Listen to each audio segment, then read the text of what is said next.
हम आ गए 3D में और अब हम अच्छे से क्लियर करेंगे कि बाइनरी फिजन अमीबा कैसे हो रहा है। यहाँ पे हमें एक अमीबा दिख रहा है, इसके अंदर न्यूक्लियस प्रेजेंट है और इसका साइटोप्लाज्म है। एक बहुत ही इरेगुलर सी शेप है अमीबा की, ये हम सबको पता है अच्छे से।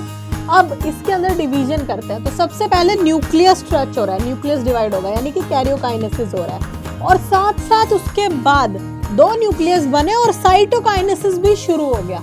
ये हमारे पास दो न्यूक्लियस बन गए, ये बीच में एक आर्क आ गई है। अब ये दोनों सेपरेट हो जाएंगे। क्या हो जाएंगे? सेपरेट हो गए और क्या बना दिया इन्होंने?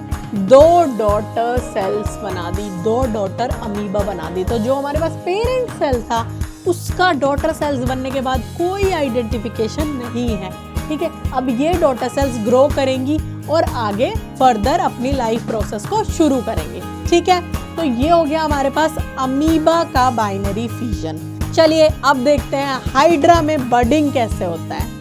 ये देखिए बेटा, अब ये हाइड्रा आ गया। ये देखिए हाइड्रा पानी में प्रेजेंट है। ठीक है, बहुत अच्छा दिख रहा होगा आपको, अच्छे से विजुअलाइज हो रहा होगा। अब इस हाइड्रा का डिवीजन देखेंगे हम। ये देखो यहाँ पे एक बर्ड ग्रो हुआ। क्या ग्रो हुआ? बर्ड ग्रो हुआ, एक स्मॉल बर्ड ग्रो हुआ, क्योंकि ये मल्टी सेलुलर ऑर्गेनिज्म है। यहाँ पे एक बर्ड दिख रहा है हमें। अब हम आगे देखेंगे, ये बर्ड अब ग्रो होगा। देखो ग्रो हो रहा है बर्ड और उतने ही साइज का ग्रो हो जाएगा edge of the parent hydra.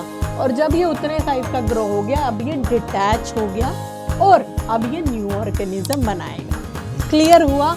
अच्छे से समझ आया 3D में कि हाइड्रा था हमारे पास, बर्ड ग्रो हुआ, बर्ड बड़ा हुआ और वो डिटैच हो गया और एक न्यू डॉटर बन गया। क्लियर है? चलिए, आई होप आपको ये अच्छे से क्लियर हुआ होगा।